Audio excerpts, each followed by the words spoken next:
അയോധ്യ രാമക്ഷേത്രത്തിലെ സംഭാവന തട്ടിപ്പിൽ ഇന്ന് കൂടുതൽ അറസ്റ്റ് ഉണ്ടായേക്കും. എഫ്ഐആർ രജിസ്റ്റർ ചെയ്ത പ്രതികളെ പോലീസ് കസ്റ്റഡിയിലെടുത്ത് ചോദ്യം ചെയ്യുകയാണ്. 8 പേർക്കെതിരെയാണ് എഫ്ഐആർ രജിസ്റ്റർ ചെയ്തിരിക്കുന്നത്. അതേസമയം ആം ആദ്മി പാർട്ടി കൺവീനർ അരവിന്ദ് കെജ്രിവാൾ ഇന്ന് അയോധ്യയിലെത്തും. SIT അന്വേഷണം കണ്ണിൽ പൊടിയിടാനാണെന്നും സ്വാധീനമുള്ളവരെ സംരക്ഷിക്കാനാണ് ശ്രമമെന്നും അരവിന്ദ് കെജ്രിവാൾ ആരോപിച്ചു.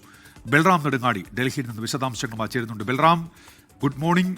ഈ കൂടുതൽ അറസ്റ്റുകൾക്ക് സാധ്യത എന്ന് പറയുമ്പോൾ ഈ നിലവിൽ രണ്ടുപേരാണല്ലോ ഇപ്പോൾ പോലീസിന്റെ ഈ അറസ്റ്റിലുള്ളത്. Balram, very good morning Unmesh, Asitha. Ayodhya രാമക്ഷേത്രത്തിലെ സംഭാവന തട്ടിപ്പുമായി ബന്ധപ്പെട്ട് 8 പേർക്കെതിരെ SIT എഫ്ഐആർ രജിസ്റ്റർ ചെയ്തിട്ടുണ്ട്. ഇതിൽ 2 പേരുടെ അറസ്റ്റാണ് നിലവിൽ രേഖപ്പെടുത്തിയിരിക്കുന്നത്. അതിൽ എഫ്ഐആർ രജിസ്റ്റർ ചെയ്ത 8 പേരെയും കഴിഞ്ഞ ദിവസം തന്നെ പോലീസ് സ്റ്റേഷനിലേക്ക് വിളിച്ചു വരുത്തി ചോദ്യം ചെയ്തു വരികയാണ്.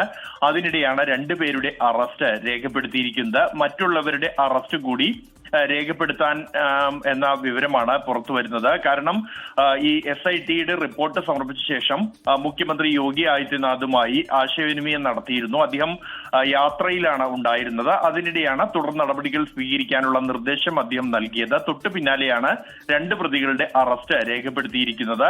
മറ്റുള്ളവരെ വിശദമായി തന്നെ ചോദ്യം ചെയ്തു വരികയാണ്. കൂടുതൽ അറസ്റ്റുകൾ ഉണ്ടായിരിക്കും എന്ന വിവരം ആണ് ഈ SIT വൃത്തങ്ങളിൽ നിന്നും ലഭിക്കുന്നത്. ഇതോടൊപ്പം തന്നെ എഫ്ഐആറുമായി ബന്ധപ്പെട്ട കൂടുതൽ നടപടികളിലേക്ക് കടക്കും എന്നും ആണ് ലഭ്യമാകുന്ന വിവരം. നിലവിൽ അറസ്റ്റിലായിരിക്കുന്നത് ലവ്കുഷ് മിശ്ര, ഒപ്പം തന്നെ അനുകൽപ് മിശ്ര എന്നീ 2 പേരെയാണ്. ഇവരെ കൂടാതെ ഈ ട്രസ്റ്റിന്റെ ജനറൽ സെക്രട്ടറി, ഒപ്പം തന്നെ VHP ഉപാധ്യക്ഷനുമായ ചമ്പത് റായ്ക്ക് എതിരെ എഫ്ഐആർ ഉണ്ടായേക്കുമെന്നുള്ള റിപ്പോർട്ടുകൾ കഴിഞ്ഞ ദിവസം ഉണ്ടായിരുന്നു. എന്നാൽ എഫ്ഐആറിൽ അദ്ദേഹത്തിന്റെ പേര് ഉൾപ്പെടുത്തിയിട്ടില്ല. അതിനെതിരെ രാഷ്ട്രീയ വിമർശനങ്ങളും ഉയർന്നു കഴിഞ്ഞിരിക്കുന്നു.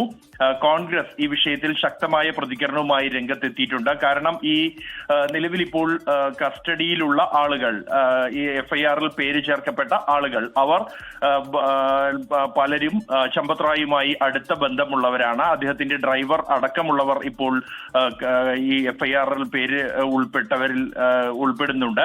അതുകൊണ്ട് തന്നെ ഈ ചമ്പത് റായ്ക്ക് ഇതിൽ പങ്കുണ്ട് എന്നത് വ്യക്തമാണ്. എങ്കിലും ഇതിൽ സ്വാധീനമുള്ളവരെ രക്ഷപ്പെടുത്താനുള്ള സഹായിക്കുകയാണ് ഈ അന്വേഷണമെന്നും, ഒപ്പം തന്നെ ഈ അന്വേഷണം പൂർണ്ണമായും സുതാര്യമല്ല എന്നുമുള്ള ആരോപണവുമായി കോൺഗ്രസ് രംഗത്തെത്തിയിട്ടുണ്ട്. ഒപ്പം തന്നെ ആം ആദ്മി പാർട്ടി കൺവീനർ അരവിന്ദ് കെജ്രിവാൾ കൂടി ഇന്ന് അയോധ്യയിൽ എത്തുകയാണ്. ശക്തമായ ആരോപണവുമായി അദ്ദേഹവും രംഗത്തെത്തിയിരിക്കുന്നു. കൂടുതൽ രാഷ്ട്രീയമായി കൂടി ഈ കേസ് ശ്രദ്ധ നേടുകയാണ്. ഉന്മേഷ്, അഫിദ.